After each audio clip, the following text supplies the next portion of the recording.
ഈ ഹാളിൽ ഞാൻ നായരാണെന്ന് അഭിമാനിക്കുന്നവർ,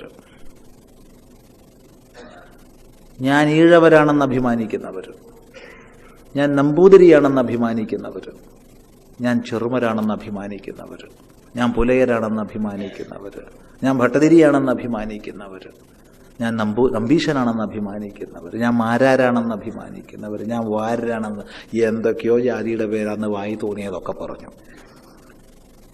ഒക്കെ ഒന്ന് മാറിയിരിക്കുക.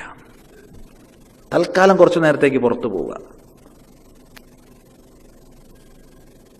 നായരുണ്ടാവണമെങ്കിൽ ഹിന്ദു നായരാണ്, ഈഴവരുണ്ടാവണമെങ്കിൽ ഹിന്ദു ഈഴവരാണ്, നമ്പൂതിരി ഉണ്ടാവണമെങ്കിൽ ഹിന്ദു നമ്പൂതിരിയാണ്. ഹിന്ദു എന്ന തായ്വേരില്ലെങ്കിൽ ഇതൊന്നുമില്ല എന്നോർമ്മിക്കുന്ന പരിപാടി ഇരിക്കുക. കുറച്ച് കാര്യങ്ങൾ പറയാനുണ്ട്.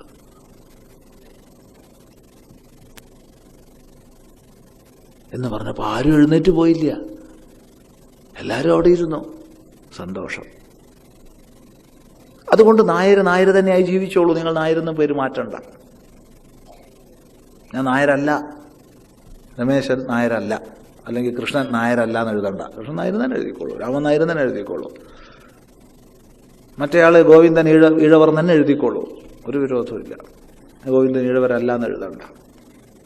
രാമൻ നമ്പൂതിരി തന്നെ എഴുതിക്കോളൂ, ഞാൻ രാമൻ നമ്പൂതിരി അല്ല എന്ന് എഴുതണ്ട. പക്ഷേ ഈ നായരും ഈഴവരും നമ്പൂതിരിയും ചെറുമരും പുലയരും പറയരും ഉണ്ടാവണമെങ്കിൽ ഹിന്ദു എന്ന തായ്വേര് വേണം. ആ തായ ഇല്ലെങ്കിൽ ഇതൊന്നുമില്ല എന്ന് നമ്മൾ ഓർമ്മിക്കാൻ ഇനിയെങ്കിലും കാലം വൈകിയാൽ ഈ സമദൂര സിദ്ധാന്തമൊക്കെ ഉണ്ടല്ലോ, ഞാൻ അതിലുമല്ല ഇതിലുമല്ല എന്ന് പറഞ്ഞുകൊണ്ടിരുന്നാൽ വംശനാശം വന്ന ഒരുപാട് സംസ്കൃതികൾ ഈ ലോകത്തിലുണ്ടായിരുന്നു. സമ്പുഷ്ടമായിരുന്നു ഗ്രീക്ക് സംസ്കൃതി.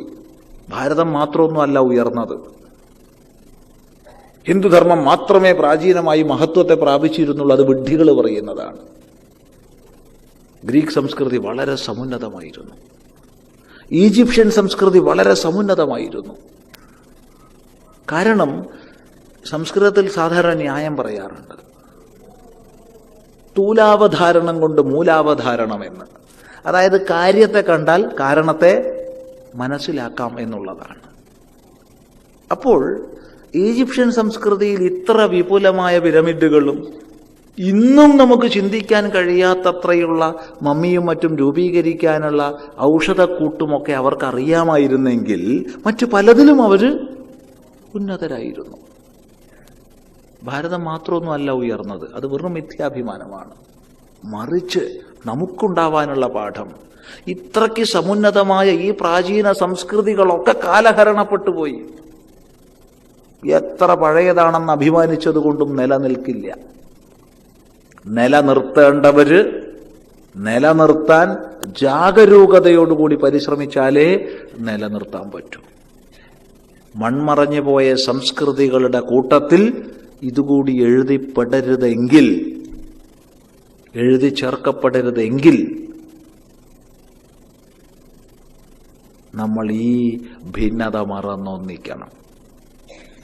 ഒന്നായേ മതിയാവും. എല്ലാ മേഖലയിലും.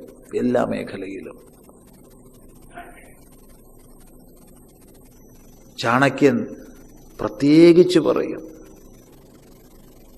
രാജാവിനോടുള്ളതല്ലേ എന്ന് വെച്ചാൽ രാജാവിന് മാത്രമല്ല എല്ലാവർക്കും ഉള്ളതാണ്. ശത്രുവിന് ശക്തി വർദ്ധിക്കുന്നതിന് മുമ്പ് പ്രവർത്തിക്കേണ്ടത് പ്രവർത്തിച്ചോളണം. ശക്തി വർദ്ധിച്ചു കഴിഞ്ഞിട്ട് പ്രവർത്തിച്ചിട്ട് കാര്യമില്ല. മതം മാത്രം ലക്ഷ്യം വെച്ചുകൊണ്ട് അതിൻ്റെ അടിസ്ഥാനത്തിൽ ലോകത്തെ രാജ്യങ്ങളെ നിർമ്മിക്കാൻ പരിശ്രമിക്കുന്നവര് ഒരു പരിധിയിലധികം ശക്തി പ്രാപിച്ചാൽ ആർക്കും അതിന് തടയിടാൻ കഴിയില്ല. ആർക്കും കഴിയില്ല. കേവലം ഭരണാധികാരത്തിൽ മാത്രം മികച്ചു നിന്നപ്പോൾ ജസിയ കൊടുക്കാൻ കൽപ്പിച്ചപ്പോൾ ജസിയ കൊടുത്തവരാണ് ഇവിടുത്തെ ഹിന്ദുക്കൾ. ഇന്നും ജസിയ തെറ്റായിപ്പോയി നല്ല മുസ്ലിം സംഘടനകൾ പറയുന്നത്. അതിനെ ന്യായീകരിക്കുകയാണ്. സംശയമുള്ളവർ ജസിയെ ന്യായീകരിക്കുന്ന മുജാഹിദ് ജമാഅത്തെ പ്രസ്ഥാനങ്ങൾ എന്നുള്ളത് ഏതൊരു സദസ്സിലും പറയാൻ നമ്മൾ തയ്യാറാണ്. ന്യായീകരിക്കുന്നു, ജസിയെ ന്യായീകരിക്കുന്നു. കാരണം രാജ്യം ഭരിച്ചിരുന്നത് രാജാവിൻ്റെ സൈനിക സേവനങ്ങൾ കിട്ടിയത് കൊണ്ടാണ് എല്ലാവർക്കും ജീവിക്കാൻ കഴിഞ്ഞത്. ആ സൈനിക സേവനം നൽകുന്നതിന് ഉചിതമായൊരു ടാക്സ് സമൂഹത്തിൽ നിന്ന് മേടിച്ചു, അത്രയേ ഉള്ളൂ, അതിൽ കവിഞ്ഞൊന്നുമില്ല എന്നതിനെ ന്യായീകരിക്കുന്നു. അപ്പോൾ അതിന്യൂനപക്ഷമായൊരു എണ്ണത്തിൽ സമൂഹം അധികാരത്തിൽ ഉയർന്ന തലത്തിൽ ഇരുന്നപ്പോൾ ജസിയെ പോലും അടിച്ചേൽപ്പിച്ച സ്ഥിതിക്ക് അത് ഭൂരിപക്ഷമാകുന്ന അവസ്ഥയിൽ എന്തായിരിക്കും? ഇത് സംഭവിക്കാതിരിക്കണമെങ്കിൽ എന്തു വേണം? ഇവിടെ മനുഷ്യരെല്ലാവരും ഒന്നുപോലെ ആവണം.